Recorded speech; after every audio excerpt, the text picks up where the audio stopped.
I know what you're thinking, Joslins. These have been reviewed a million times by everyone, and those aren't even the newest ones. I know, hear me out, these shoes are interesting. First things first, we're gonna talk a little bit about the shoe. It's an all suede construction, something they call System Flow 2. You can kind of see what they're talking about if you look here at this mesh area with all these like little circles in it. This is like supposed to help with airflow inside of the shoe, make it so you don't have sweaty feet. I'm not quite sure what this means. It was reading it on the website as one of the features. New and improved suede overlay vamp that prevents blowout. So I'm guessing what they're talking about is like the overlay of the suede along the entire shoe is supposed to help prevent blowout. So this is the most iconic feature of the shoe. I remember when these first came out was the Michelin outsole, and then they just have an STI foam insole. Nothing real special. A lot of shoes have STI foam in them nowadays. A padded tongue and collar, elastic tongue straps, which you can see. And interestingly, optional lace holes for protection. Nah. So to start it off with the lace protection feature, I think I might have just gotten a version that didn't have that particular feature on it. What I'm guessing the reason for that is the Joslin 2s weren't selling super well, which is why they're completely sold out and there's no restock, and they've just kind of modified the Joslin 1s, and those are the ones that are continuing at full price. I mean, I think you can find a pair of the Joslin 2s for like next to nothing, and they only have youth sizes available, and it's been like that for a while. Which in my opinion was a solid move, because stylistically the Joslin 1s, in my opinion, look way better. I'm not a fan of the like Velcro strap. All that being said, we all kind of know the stuff that you read off of the features page on the website is usually just marketing bullshit used to sell the shoe. What really matters is how they skate. So breaking on these shoes for me took a session or two to really get used to. They're a bit on the thicker side, but they're not super thick like some of the old shoes I used to rock. They're kind of a good middle ground. That being said, they're extremely comfortable. Like even now, these shoes are super comfortable to wear. Like even after beating the hell out of them for the last 2.5 months. It also made me realize how much I really miss the old bulky shoes that you'd get like 15 years ago, because these are kind of like a nice hybrid between a more modern, thinner shoe and an old school, like bulky boy.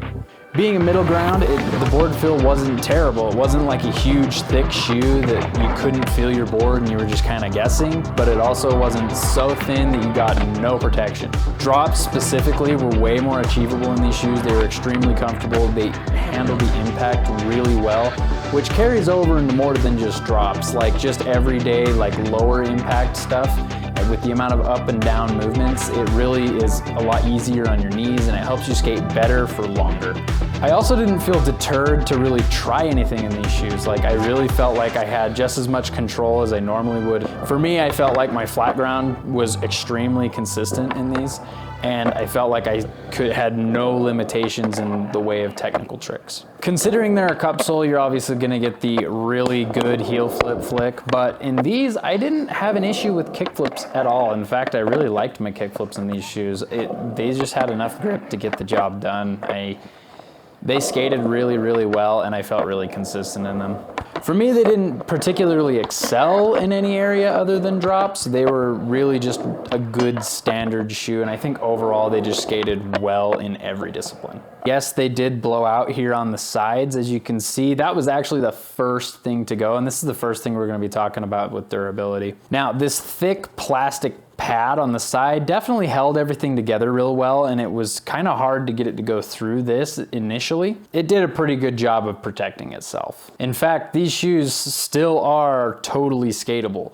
The only reason I stopped skating them was because the blowout made the laces come together so much that they just felt extremely loose, and I felt like I was losing control. The only other thing that really I went through was the toe cap in the front, and I didn't even go all the way through. Like I said, I stopped skating them because they were loose. So in the toe cap, I did make it all the way to the final layer. There's an initial layer of suede, there is a rubber toe cap, and then there's another layer of suede.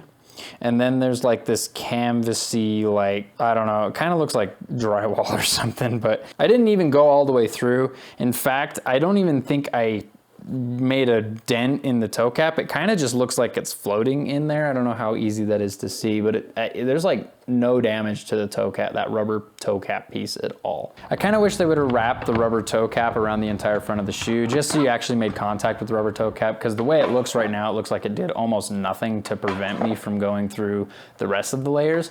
And considering it does have 4 layers of protection, that's a ton of protection. We already kind of talked about the sole. It's just an STI foam insole. Lots of shoes have these now. They're very good. I like the STIs a lot. I think the only thing that really rivals it is like an aftermarket, like something that you purchased that's just the insoles. So the real star of the show is actually the outsole, the actual sole of the shoe. This is insane considering how much I skated in these and just how durable they are. Like, I'm barely getting through the tread. Like, I barely am starting to not have tread in my main areas. Insane. For context, I skate quite a bit. Like, I typically try to skate for 1.5 to 2 hours after work, and I work Monday through Friday. And then I typically skate for anywhere from 4 to 8 hours on the weekends, and I skate both days. So I skate a lot. If I'd have taken like preventative steps to like really make these shoes last, like if I would have coated this side in shoe goo and let it go, I probably could have stretched these out for much longer than I did. So for 2.5 months of heavy skating with how little damage they are and the fact that I could still put these on and probably skate them, that's a huge win. Initially when I bought these, they were $80. I got on the website doing some more research for this video, really trying to figure out where these are right now. And I kind of noticed that it looks like they did a price hike. I don't know if that's recent or if I bought them on sale. I'm not totally sure, but I'm pretty sure they were 80 bucks and that was like sticker price. But I have noticed that they bumped the price up to $112, which is kind of crappy. And we'll get into that. But you still can get these shoes for about 50 bucks on some of the colorways, and you can probably see why. And at some point I do remember seeing these on sale for about 60 bucks at some point. At the 112 range, I totally think you could just spend the extra 10 bucks and get 2 pairs of like the $60 Vans, and they'd probably last you a bit longer than these shoes. Now you're not gonna have how comfortable they are, the Michelin outsoles, like the nice parts about the shoe, but you're gonna get more length out of 2 pairs of shoes versus just the one. Breaking that $100 price point is kind of crazy, considering the iShods are like $7 cheaper, I believe. The iShods were comparable in durability, but they had some real glaring issues that needed to be figured out, like the lace protection. That was the way the laces ripped apart on the iShods for me was not okay, and they were 100% not skatable anymore. So I think that alone, I would go with these over the iShods for sure, which is kind of crazy because we're starting to see this huge trend of all these companies charging $100 plus for shoes, and we just, as skaters, we go through shoes like mad. It's crazy how fast we go through shoes. I don't know if I'd pay the full 112 for them, but I would definitely pay 80 bucks again. So overall, I think out of all of the shoes I've done in the last year and just taking a look at these shoes, these are probably number 2 on my list, right behind the Anthony Van England's or the Kyle Walkers, because I really like them. And the only big downside to them is the price. If you like to skate drops or you do a lot of low impact stuff where you really are worried about your knees and knee pain, jumper's knee like I do, I would definitely recommend these. They really help me skate longer and better with very little to no knee pain when we're done. So if you're already sold on the Joslins, I probably won't talk you out of it, but I think for 80 bucks, these are totally worth it. I wouldn't pay full sticker price for them. This new version of the OGs has different features that I didn't get with this shoe. I don't know why I didn't get them. I ordered these 2 months ago, and to my understanding, unless it's a recent update to the shoe, I have no understanding of why I didn't get that version. And the only reason these lose out to the Anthony Van England's is because the Van England's have way better board feel. But these have durability that back them up. Like, these things are solid. Anyway, if I missed anything about these shoes that you thought would be a good thing to cover, let me know. We can talk about it in the comments below. I would love to hear if anybody else had a really good experience with these or a really bad experience with these, because I can see these going either way.